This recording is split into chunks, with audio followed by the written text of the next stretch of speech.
Fine. Thanks, Brett. Appreciate you. If we can just tear into the next slide, we can get on with this. So Northeast 3 and the connector trails associated with it, we are going into our final plans and our certifications.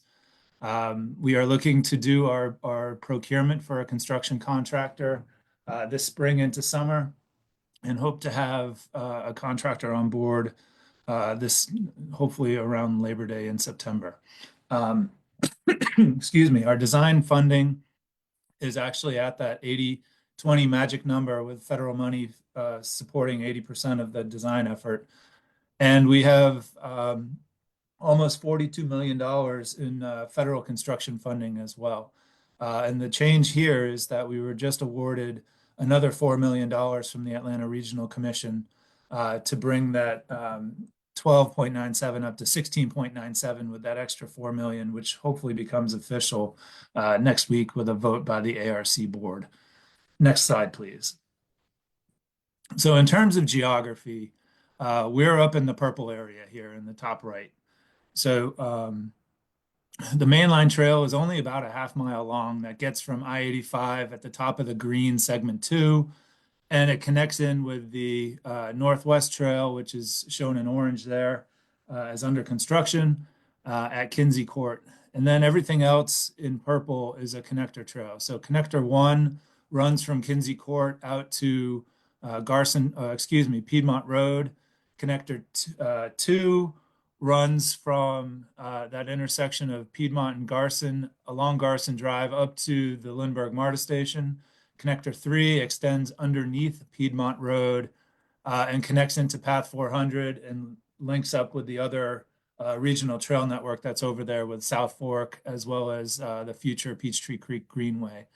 And then back to Connector 4, which runs around Armour Otley along Armour Drive and Clayton Street. So there's a pretty good network of trails that comes out of this, a pretty good network of connectivity, which I'll talk more about in the next couple of slides. If we can hit the next slide, please. So connectivity. Again, what we're trying to get at is the mainline segments connecting up Piedmont Heights and Peachtree Hills, obviously as part of the overall mainline Beltline trail loop. The combination of connectors 1 and 2 connect the Beltline up to the Lindbergh-MARTA station. Connectors 1 and 3, again, the regional trail network to the north and the east. And then connector 4 gets that Armour Otley district covered. The thing I want also you guys to take a look at here is the amount of structure that we're ending up having to build in order to make the connections work. So everything that you see here in red, excuse me, is trail that's going to be on a bridge structure of some form or fashion. So whether it's a short bridge or the mainline trail is effectively a half-mile of trail on structure to get up to Kinsey Court from I-85.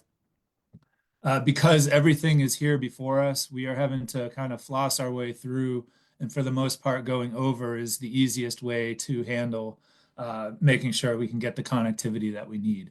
Next slide, please.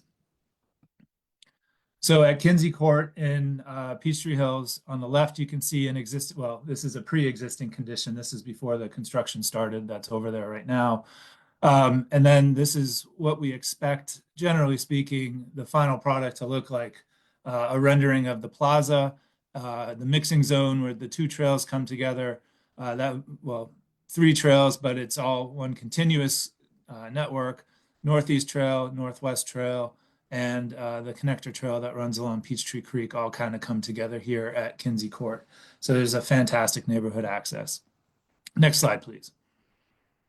Another rendering here at Piedmont Road where the connector trail goes underneath Piedmont to maintain that trail connectivity without having to go up to the level of the cars. It's not to say that you can't still cross Piedmont Road at Garson, but for those that are already on the trail, this is going to be a much higher quality connection, especially for those kind of through bikers and through hikers, if you will, that are trying to get between Beltline and, say, the South Fork trails. And I think the last slide I have is the next one. Yeah, so our milestones. We are in the process of getting our certifications. What that means is that we've checked all the boxes in terms of the requirements for doing utilities. We actually have our utility certification in hand. Our right-of-way certification is forthcoming, as well as our environmental, but we should have those within the next 2 to 3 weeks before the end of the month. We will also be submitting our called a PS&E package to Georgia DOT. PS&E stands for Plans, Specs, and Estimates. So basically, it is our final plan set, our final specification set, and our final construction cost estimate that we get submitted to Georgia DOT and Federal Highway for their review and approval, at which point we get our federal construction funding authorization, which is where almost $42 million of the project funding is coming from. That will allocate that to us, and then we will advertise for bids. We'll open those bids, and we're really targeting September construction start. Now, you may not see construction immediately in September because there's a lot of work that needs to go into doing the scheduling, that needs to go into the materials procurement. And what we don't want to do is start, scraping and clearing and grubbing and not be able to start doing the work, so to speak, to put all that back. So there'll probably be some clearing and grubbing based upon where the contractor starts. The erosion control will go in, and then we will really start that. But there'll be a kickoff construction community meeting once we figure out coordination with the contractor as to what the game plan is for getting all of this trail built over the course of, roughly 3 years of construction timeline. And with that, I will turn it over to my friend Nancy. Thank you, Sean. And good evening, everyone. I am here to give you all an update on the Ponce de Leon Streetscape project. All right, next slide. Okay, so just a little overview where we are. Kimley Horn was the design team. We got JHC Corporation doing the construction. We are probably at about 90% construction complete. We started back in September of 2022, and we are targeting a completion date of April this year. So next slide. All right, the map here on the left shows the project extents. So we begin the project at Boulevard or Monroe, and then take it down to Freedom Parkway.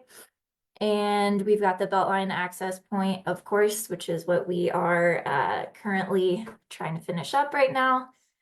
And I guess before we get into all the activities that we've done, I do want to give a shout out to our partners over at ARC who made this project possible through their LCI grant. So we are very appreciative of them. All right, so some of the activities that we've already completed, we reconstructed sidewalks on both sides of the road. We've done the landscaper with all the trees and the plantings, and then we've installed all of the lighting. We've also got the traffic signals, the new mast arms that were installed, as well as the traffic signal switchovers. We are still currently working with Georgia Power to get those old strain poles removed and some of the old wiring for those signals. So that will be coming up in the next couple of weeks, but it shouldn't be too invasive for anyone that drives Ponce on a regular basis. We also had several utility relocations that we encountered, both planned and unplanned. We've also done the bike lane extensions and improvements, as well as the signing and pavement markings. And again, the last outstanding item is that Beltline connection that we've got some photos of here in the next couple of slides. So next slide, please. All right, so this is the ramp area. And we will be pressure washing this wall and putting a a sealant on it to help with some of that graffiti. But this is the wall that we've got that will support the ramp up top from the Beltline. And then all the way towards the back is we're working from the back forward and installing some of those columns and the elevated structures that the ramp will sit on. And then if you can see in that photo, the top right corner, some of that forming that we've got there, that has actually been poured. That's a cast in place wall. So we poured that either late last week or earlier this week. So that's been completed. All right, next slide. And then again, this is back at the end of that wall, the back of the ramp. So the photo on the left shows some of those columns. We've got the rebar cages, and then we'll put the colanders and pour those columns. I think those are going in tomorrow, actually. And then the photo on the right is just a close-up of the footers that those sit on, and those all of those were poured last week, I believe. All right, next slide. And then the photo on the left shows the demo of that existing wall with the panels that was, not too visible from the Beltline because it was all kudzu and everything, but you could probably see it from the CVS side a little more. But we demoed that wall and then we poured a new concrete cap. So you can see that in the photo on the right. And since this photo was taken, we've actually installed that black chain link fence on top of the wall. And again, we'll just be working on installing the rest of those elevated structures out towards Ponce and then putting the grates down and just completing the ramp and putting the handrails and lighting and all that good stuff. So that should be here in the next couple of weeks that we'll be wrapping that up and completing this project. And with that, I believe that was my last slide. So I will turn that back over to Brittany. Thank you, Nancy, and also thank you as well, Sean. Now let's get to the good part. As stated in the beginning of the meeting, we will answer as many live questions as time permits. Questions and comments can be typed or verbally expressed by raising your hand.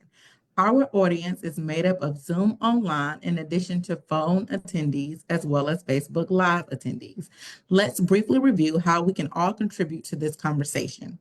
For phone attendees, if you would like to speak, press star 9 on the telephone keypad to raise your hand when the discussion begins.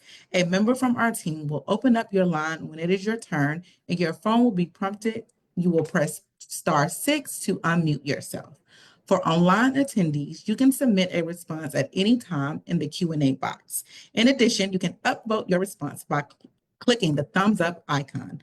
The raise your hand feature is also available to all Zoom participants. However, we are prioritizing our phone attendees. Facebook, we haven't forgotten about you. Please feel free to participate in the comments section. Someone on our staff will make sure your questions are seen. All right, let's get the Q&A started. All right, from Wayne Huffman. Are we concerned about possible reduction in federal funds given current cuts happening right now? Who wants to take this? I'll give it a shot. Thank you, Sean. Wayne, thanks for the question. In the grand scheme of things, Beltline has across several different federal granting organizations almost $100 million worth of federal funding. Now, some of that is construction that's underway. Some of that's grants that are to be executed. It's really too early to say that right now. We are hopeful that we'll be able to be the recipient of everything that has been quote unquote promised and allocated and authorized and all of that. Until it comes through though, we share some uncertainty as well as you do. So hopefully that answers your question. It's not a great answer, but it's the best information available right now. Thank you, Sean.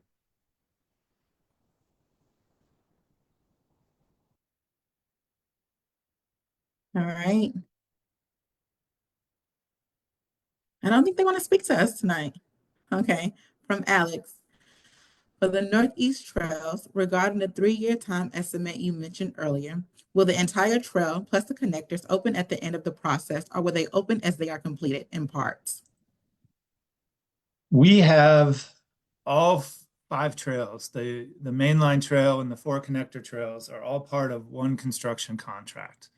Until we get the contractor on board, we don't know, we don't have anybody to negotiate with, I guess is the way to say it, to determine what comes first and what comes last. But we are setting up our specs so that as the contractor is reviewing the construction documents and figuring out what their bid is, they know that they're only going to be able to work on a certain amount of, a certain amount of trail section at a time. So if they resource it, if they resource it with 2 crews, let's say, instead of 1, then maybe they can be doing connector 4 at the same time they're doing connector 2.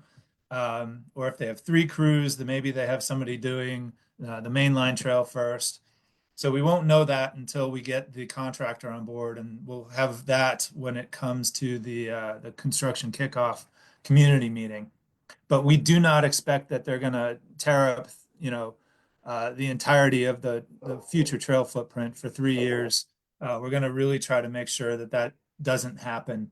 And then to your second point, yes, we'd love to be able to deliver 1 trail at a time, so that we can open it up as soon as it becomes available. And we've done that in the past on other projects. Most recently, I think on the West Side Trail, and the project that runs from Joe Boone south to Washington Park and Lena Street. I think we opened that up first. So that is definitely in the cards, but until we get that contractor on board and approve a schedule and approve a construction staging plan, we don't have anything definitive. Thanks, Alex. Kevin, did you pop up to answer Rachel's question? Okay.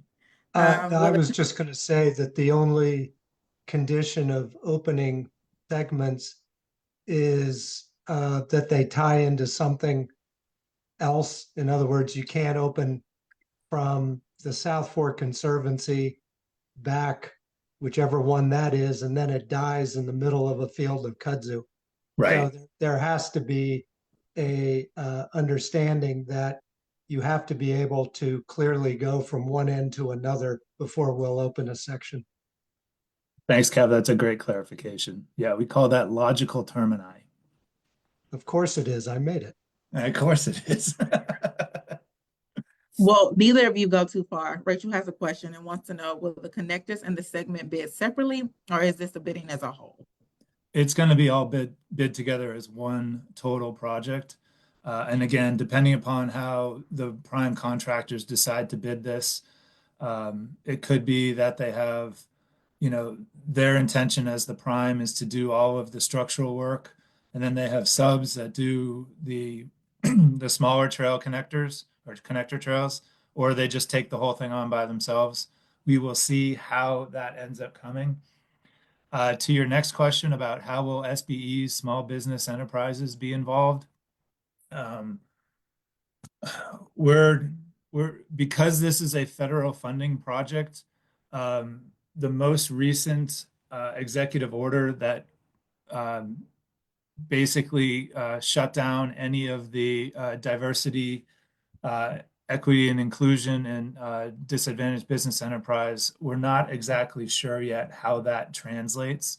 So as we are working through getting our procurement and solicitation documents approved by Georgia DOT and Federal Highway Administration, some of the stuff, some of the content, I should say, the content of it that we are doing based upon, previous administrations and previous federalized construction projects we're already starting to have to take some of that out. So there's definitely a lot of legal review going on right now. So I can't really answer that question until we get the final approval to advertise.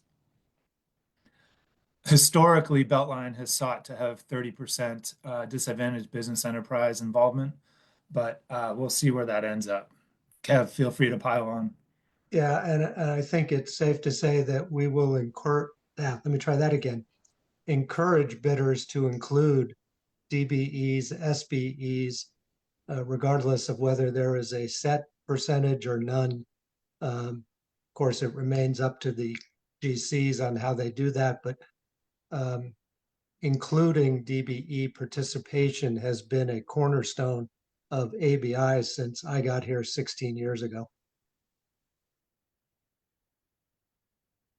Thank you, Kevin. Thank you, Sean.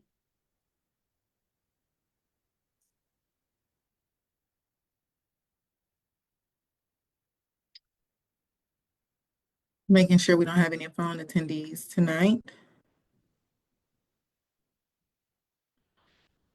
Yes, we can let it roll just a little bit longer to address any other questions.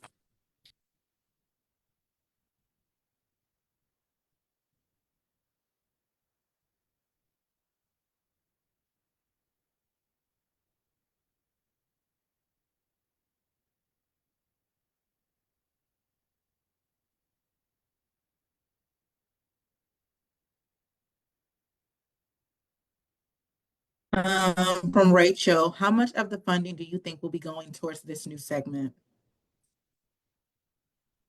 So the amount of federal money that we have for this construction project is almost $42 million. And from my first slide, that's broken up into a $25 million raise grant, which is a discretionary grant from the US DOT secretary. Under the Obama administration, it was a Tiger grant. Under the first Trump administration, it was called a Build grant. Under the Biden administration, they changed the name of it again to Raise grant, but it's basically the same discretionary granting through the US DOT Secretary's office, regardless of administration. So yes, there's about $42 million of federal monies in this, and the rest of the construction costs will be covered by Atlanta Beltline.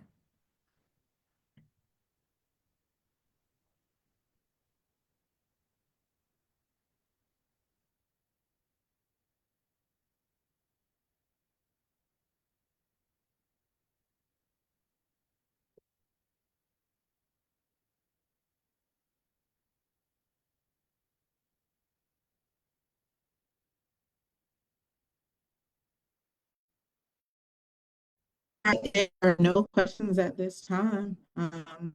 Nathan, let's move forward with the next slide of the presentation.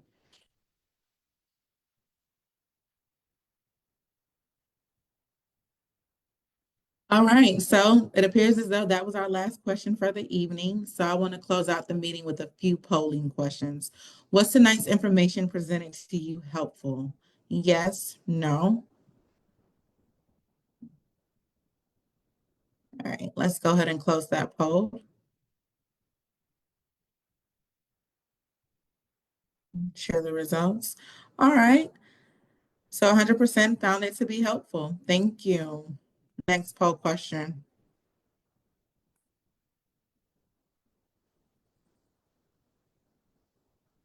Did you learn something new? Thank you, Wayne, as well.